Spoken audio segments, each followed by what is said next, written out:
Welcome to the Architect My Life podcast. I'm Maya Shlachter, serial entrepreneur and CEO of the MGS Global Group, where we serve architecture and design firms with project delivery such as drafting, 3D visualization, and graphics production support. I am also the founder of Architect My Life. My goal is to help creative entrepreneurs such as architects and other design-related professionals scale their business to 6 or 7 figures. I also show them how it's possible to do this while living a rich life outside their work, reclaiming time and energy for themselves and their families. Creatives were taught how to master their craft, but not taught how to run and grow a business. Each podcast episode features a different entrepreneur from the creative industry who shares their journey towards success. If you have a growth story that others in our community could benefit from hearing, stick around to the end of the show to see how you could be a guest in one of our future episodes. Now, let's dive into this episode.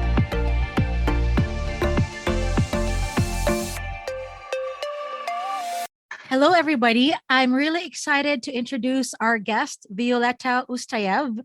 She is the founder of Vi Designs. It's a design studio showroom in Boca Raton. She's one of the top interior designers in Boca Raton, and she also has a satellite office in New York City where she does a lot of commercial work, residential work, and has a construction management business there as well. But I'm really excited to hear about Violetta's transition because she actually has a bachelor's degree in pre-law and criminal justice and a master's degree in accounting and finance management. But in 2009, she pivoted because that was during the economic crisis, and she started her own Vi Designs. And I want you to hear from her and her story. Welcome to the show, Violetta. Hi, thank you. Thank you so much. So let's start about you personally. Tell us about your childhood. You've attained so much success in your businesses and having 2 offices. And she's a single mom of 3 children, and she can do everything. And this is why I wanted to interview Violetta as well, because she's managing companies in 2 different cities, has kids. Well, how did you begin? Who was your inspiration? What were you like as a child? Of course, sure. Well, I was born in Russia, and my family immigrated here in the late 80s. I was about 5 years old when I came. We came to Philadelphia, Pennsylvania. So I grew up there. Had a really nice, fun childhood. Both of my parents are very creative. My dad is a technical designer. He does stuff with textile and clothing, and my mom is a makeup artist and a hairstylist. So, growing up with 2 very creative people was always a lot of fun. But they're definitely not business people. So that's one thing I kind of, growing up always thought, if anything that I do, I have to just be really good at the business part, So I went to Pennsylvania State University. I received my bachelor's in pre-law. But while I was in college, I started to purchase row homes in Philadelphia. They were very, the prices back then were really good, and you were able to buy a property, flip it within a year, and literally double your investment. Some of the properties I rehabbed, some I renovated and then rented out because the renting market was also very good. And then in about 2005, when I was finishing up college, I sold everything and decided to get a job in New York and, just really go into the big city. And I got a job in a hedge fund called Fortress Investment Group. And I moved. I sold everything and I moved. But as everyone knows, in 2008, we had the economic crash. So a lot of us in the finance world were laid off, and I was laid off at the end of 2008 with many others. At that point, I knew that I couldn't really go back to the finance world. Nobody was hiring. So my only thing was at that point was to, go back to really what I loved to do, which was real estate, properties, renovations. And, I just always had the eye for it and the skill for it. And I thought, you know what? This is something that I always wanted to do. Even when I worked in the hedge fund, I would literally design and move everything on my desk. And it was a trading floor. So all the guys and everyone would laugh at me and say, this is a trading floor. What are you doing?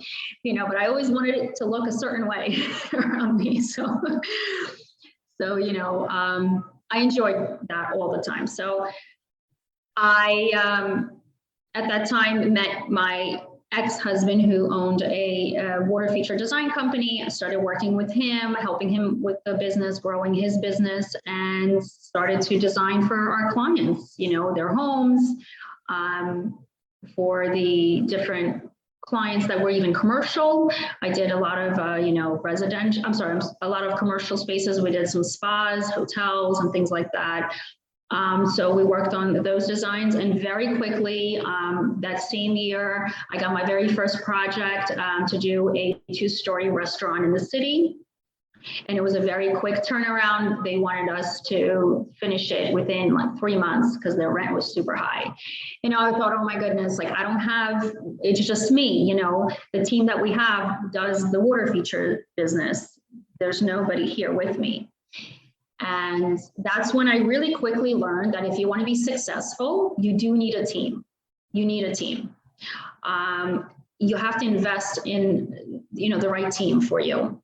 And that's what I did right away. Before even making any money on that project, I invested money into getting the right team, an assistant designer, a project manager, everybody that I needed. I put the team together really quickly, and we were able to execute that job successfully within 3 months.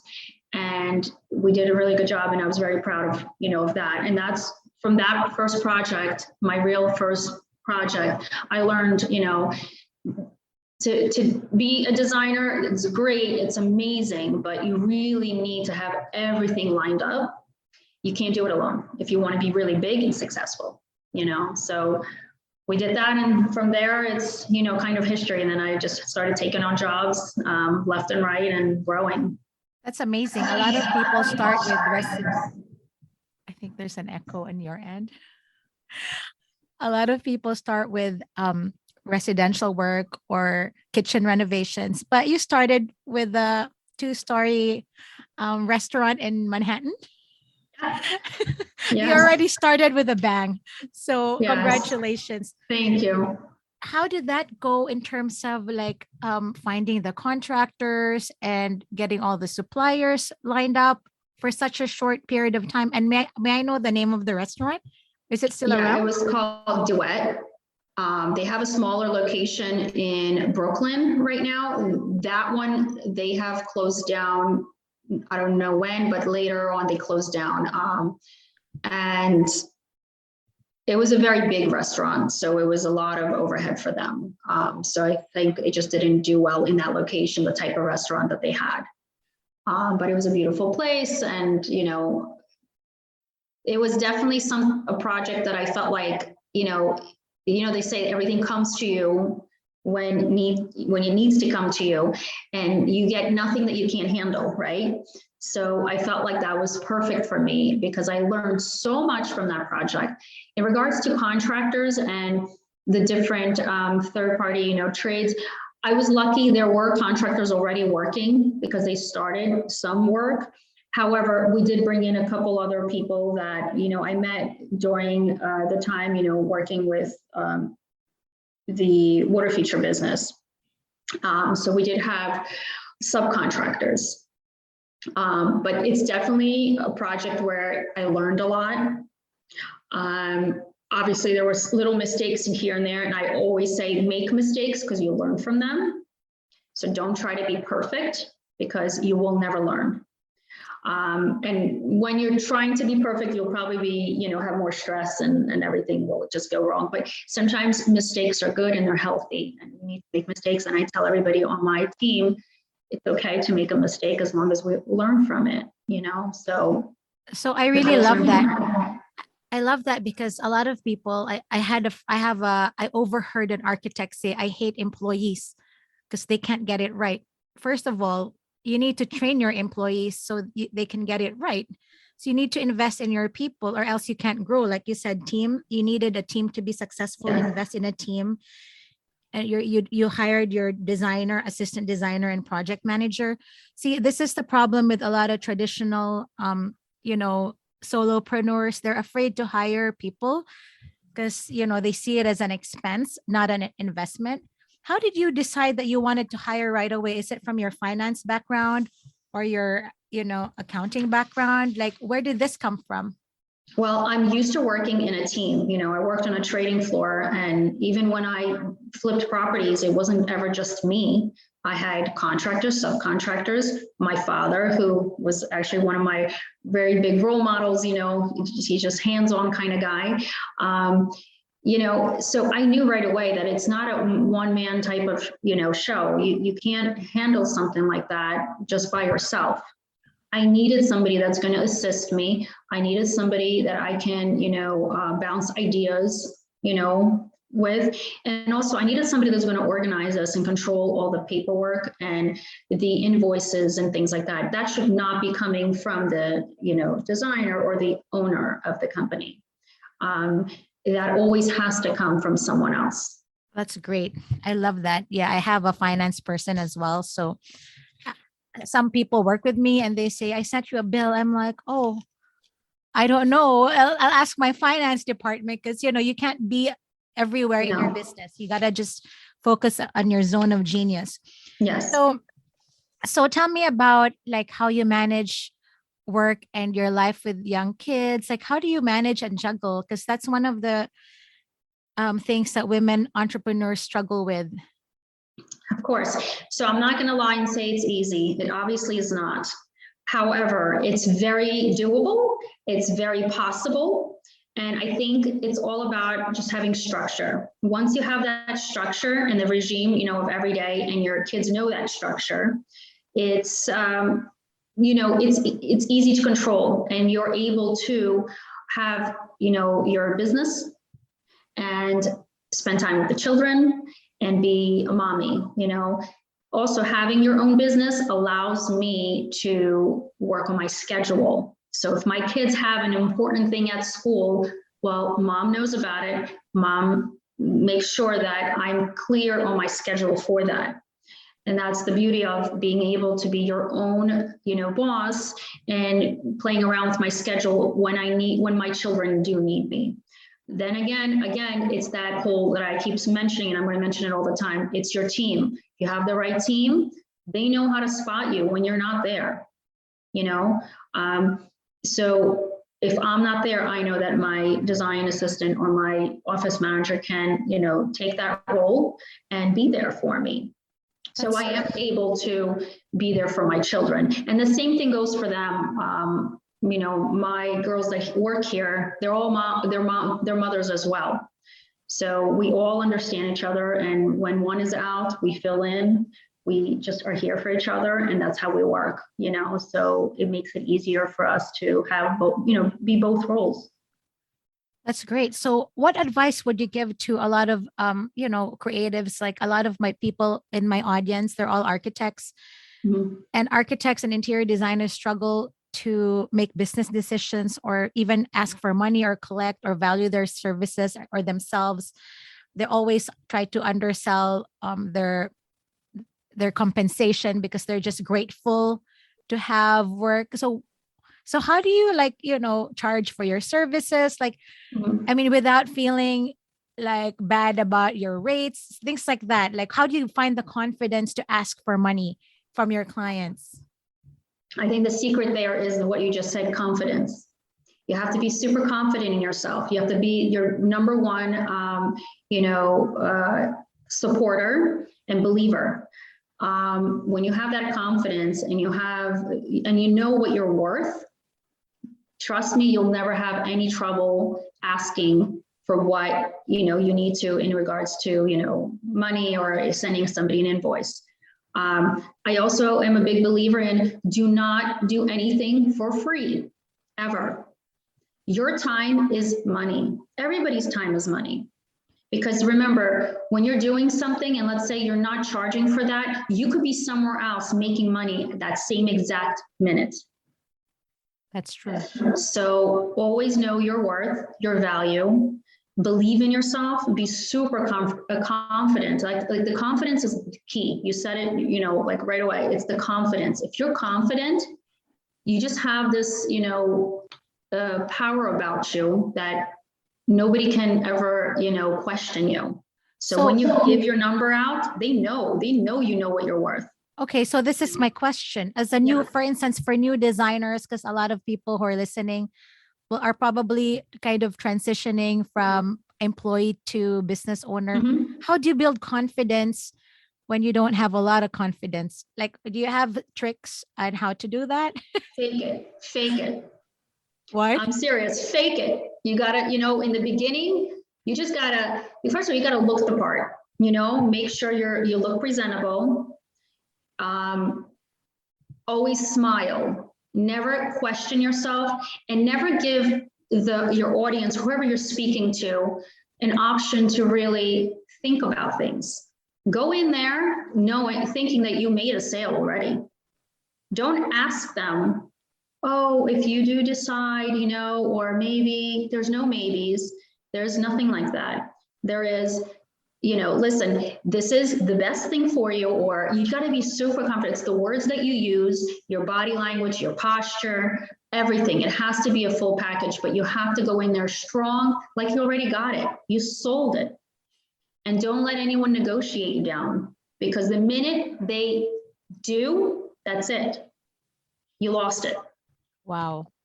That's great and powerful. Stand strong. That's what I always say. Just go in there strong. And remember, it's okay to say no to a project. It's okay to say no to a client, because for every no that you say, you're going to have room for a yes. Okay. We can't take it all, and we shouldn't be taking all, because not every not every client is for you. You have to know your ideal client and go for that. Not every client is for you. Just like not every designer is for a client.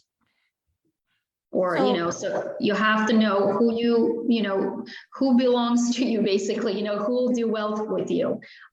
In the beginning, it's very scary to say no to projects, of course, because you're like, oh my God, I want to grab onto anything. But no, you need to learn how to say no. Oh my God, that's so powerful. And everyone, especially creatives, just feel grateful to have work. But now everybody seems busy. But I have a question, Violetta. Was there ever a time when your work pipeline was down? And if yes, how did you manage to survive or make ends meet or continue the business or do business development? There were very small gaps here and there, I would say, and it had to mostly do because of more personal reasons. When I was pregnant, I had to be on bed rest for 3 months with one of my children, towards the end of the pregnancy. So obviously that affected a little bit because it was a full 3 months, and I didn't want to take on too much because I had in my mind, it was all about protecting the pregnancy, so I did have a couple here and there. Then when COVID started, obviously, just nobody knew what was going on. So we did have a dry little spell of, like, I would say 3-4 months. And I also was moving the corporate office studio to a different state at that time. So there were. What I can say about those times is use those months to really develop your business, develop your process. Develop your employee handbook, all those things that you don't have time to do when you're busy, do them. They're really helpful. Look at your contracts, look at all your, procedures, write everything out, work on all those things, because that's the best time to do it. And that's what I did. I sat there, in bed and kind of working on all of that back end stuff, clean up your books, just do what you can, clean up even your files on your desktop, anything you can do that will make it easier for you for when you're really busy. Because when you're really busy, you have no time for any of that. Okay, so that's such great advice, because a lot of people just panic, but you took that opportunity and used that time to improve your processes and clean up, your do marketing, maybe update the websites or whatever. That's what people do when they have downtime. So my next question for you is, what happens when you have project spikes and they have multiple deadlines, and how do you manage all of that? I'm sure that happens when you're all the time. successful. Yeah. How do you manage like people complaining, unhappy clients, unhappy employees, maybe sometimes when they're not unhappy, but they're burnt out sometimes. So how do you manage the whole project surge and spikes when they're busy? It's not easy, but you always have to keep in mind that, like, my whole thing is that no matter what, the client's always right. I always say, we still want to make sure the client's happy at the end. We won't allow clients to take advantage of us, obviously, but I do have very strict contracts where I am able to fire my client if I want to. You have to be able to protect yourself as well. However, you cannot allow all of that to really affect your stress, and also to have stressful employees. So if you do see that they're being burnt out, definitely take the time to show them how much you appreciate them, by, taking them to a nice dinner or offering, just really be personable with them and really look at them as, someone that does care about your company, and you don't want them to burn out, because it's very easy to burn out, have that in this line of business, because there's so many moving parts and there's a lot of people that are coming at you, vendors, clients. I mean, we have contractors, we have subcontractors, we have everything. And remember, for us, we're always in the middle of a husband and wife or a couple or a partner. Yes. It's very difficult because we have to hear everything, and we become like therapists and best friends or not, or then one wants us to be more on their side than the other. It's very difficult. And you know what? It does stress you out a lot, because you obviously don't want to take one side over the other. And it's a lot. It really is.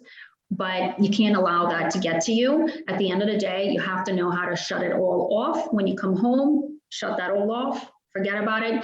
Also, your clients need to understand that you are human, you have a family, you have a life. Make sure you're very strict with your hours. I work from, let's say, 10 to 5, and I will not reply to any, emails or text messages. If they know that in advance, you will not hear from them. And if they do text, do not reply, because the minute you reply, that means you're saying it's okay for them to text you after your office hours. Okay. That's right about, first of all, what you said about working in a residential and couples. Because I used to work in Greenwich, Connecticut as a, architecture designer for a high-end firm. And I get caught in between, and they ended up in divorce, and that's real. It happens. It's, my husband is like, is that for real? I'm like, yeah, that happens all the time. Yeah. Number 2, I really like what you said about setting boundaries and making sure that your client knows that you're not on call 24/7.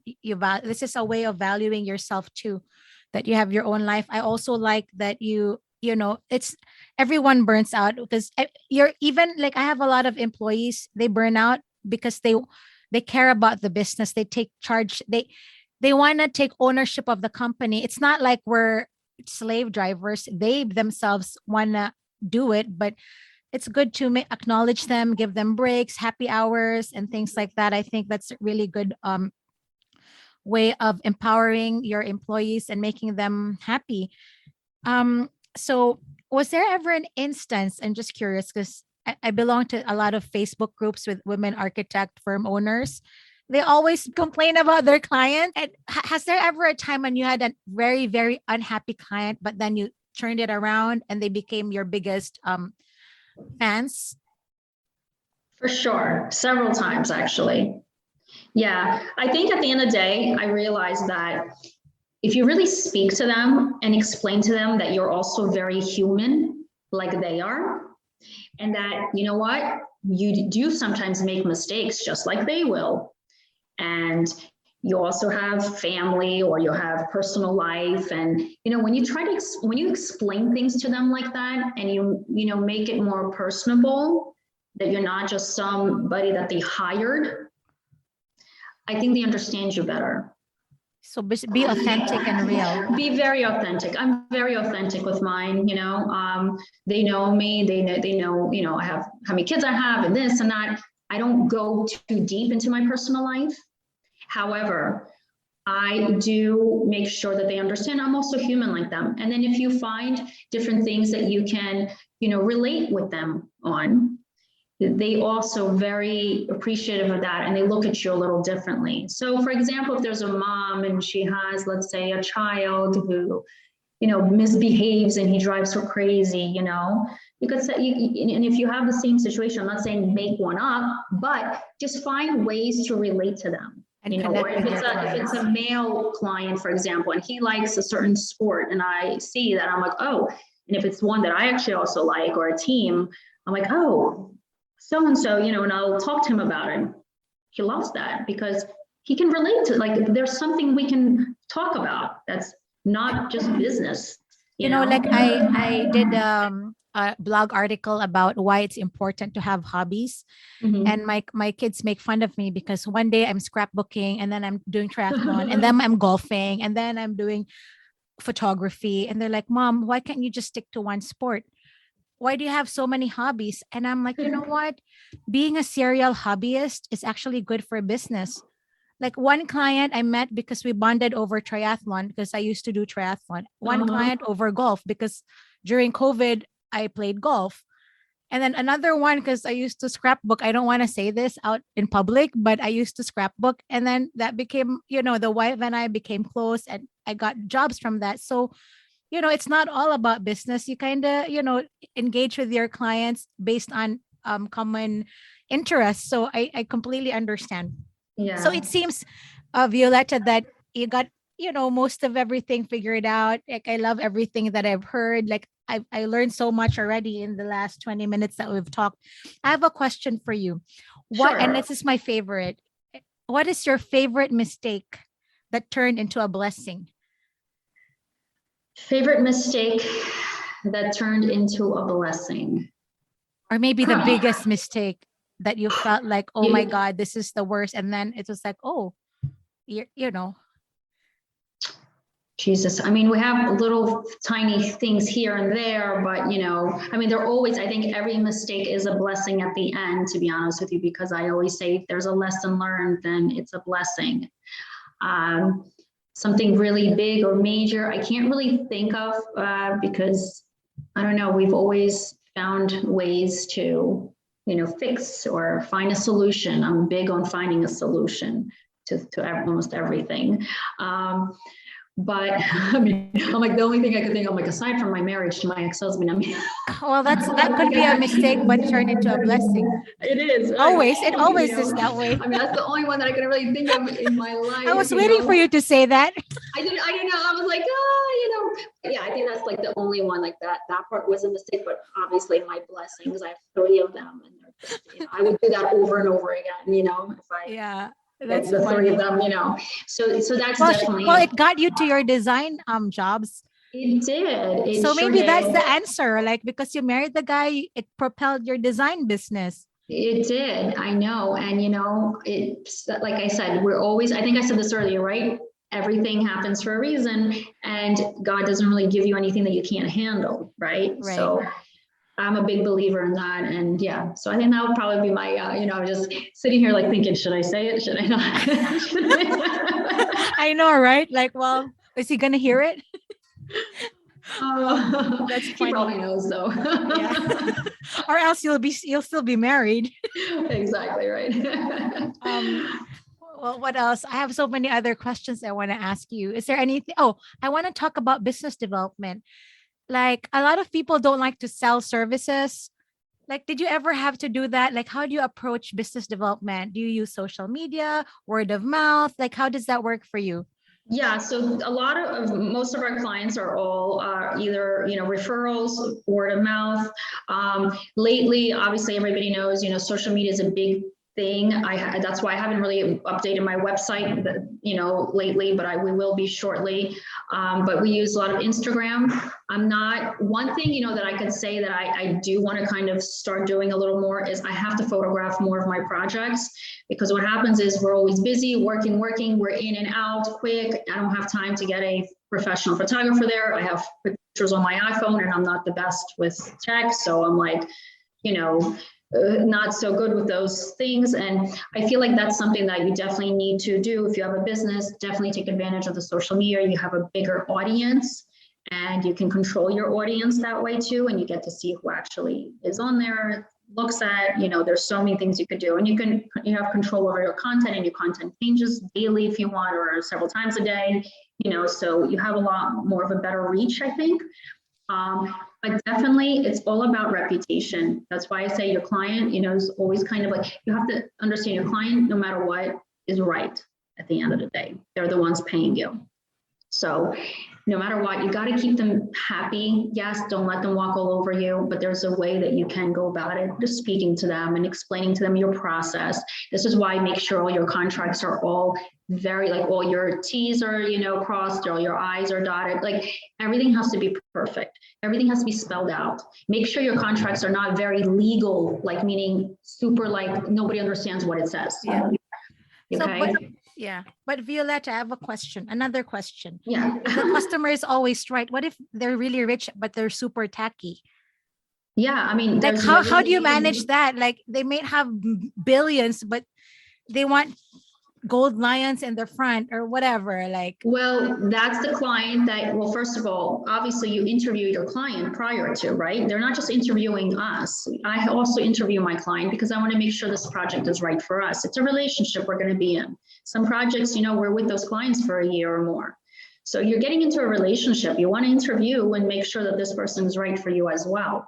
So if they told me in the interview, or if I, because I do ask a lot of questions and I want to see what they have or what style they are, if I could see that they're going to want, gold lions, well, guess what? I'm going to let them know that we're not the right firm for your, project. Maybe I can recommend someone else for you. I think you have an amazing, whatever you want to do, it's up to you. Unless they come to you and they say, you know what, I love gold lions, but I don't want any of that. I'm hiring you as the professional to do what you want to do. Then it's a different story.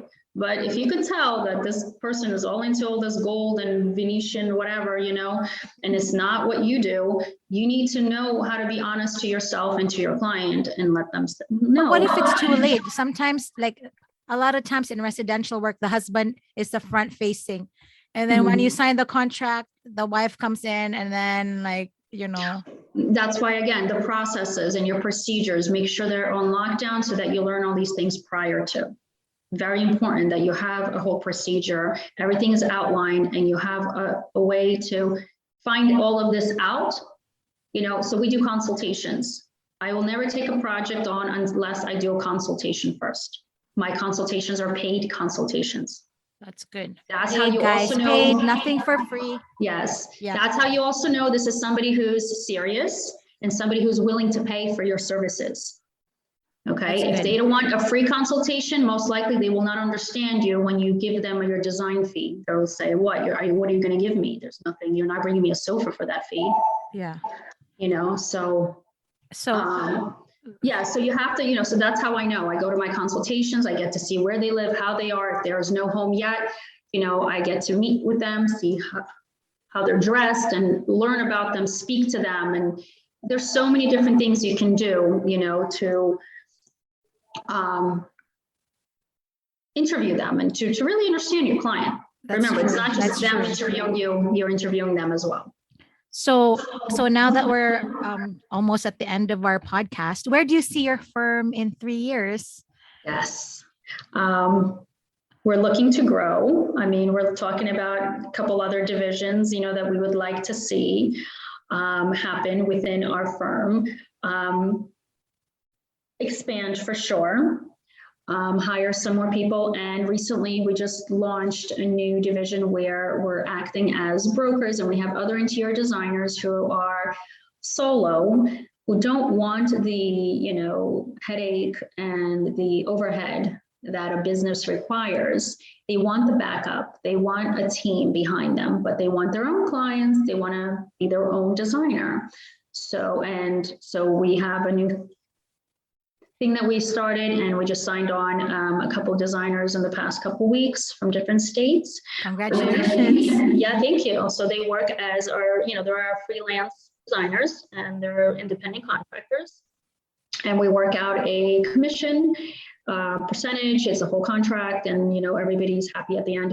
We do a lot of the procuring for them, so they don't have to worry about we use all of our vendors, all of our discounts, we share everything with them. They also get percentages of that.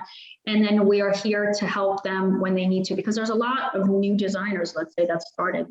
They need some help, or when the architect or the developer asks certain questions, they need help.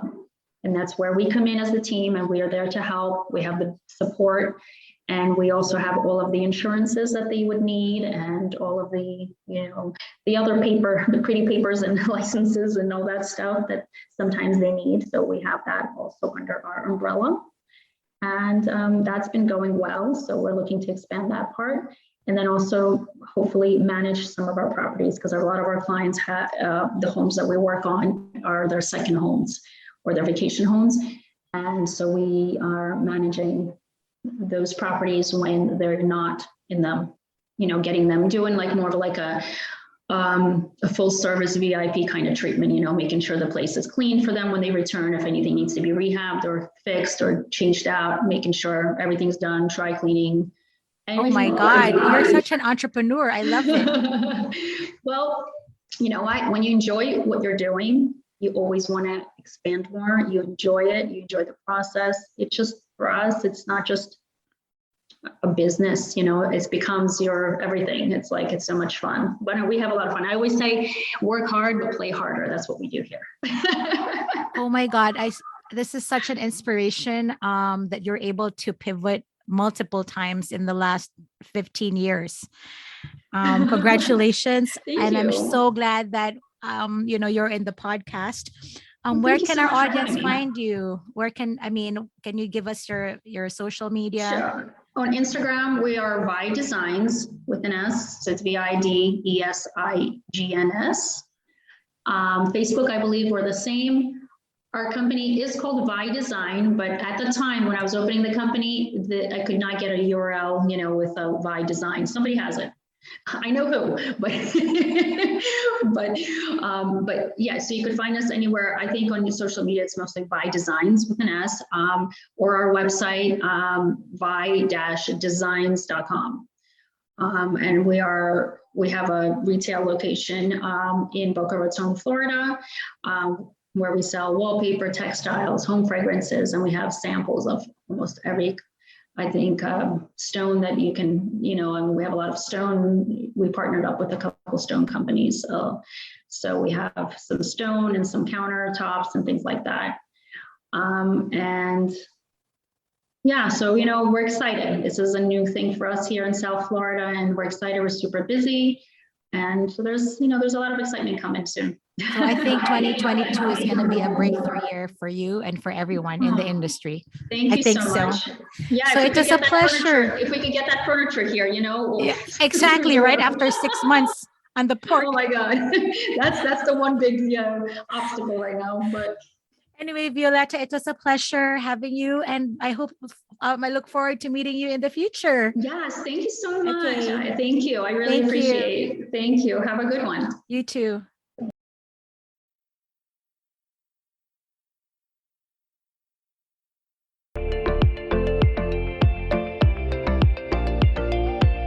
Thank you for listening to the Architect My Life podcast. We'd love to hear from you on social media using the hashtag Architect My Life podcast. Be sure to follow us on Instagram at Aya_Architect My Life. That's Aya, AYA_Architect My Life. And for women firm owners, I invite you to join the Architect My Life private Facebook group. If you haven't already, we'd appreciate it if you'd subscribe to the show, as well as rate or review us wherever you access podcasts.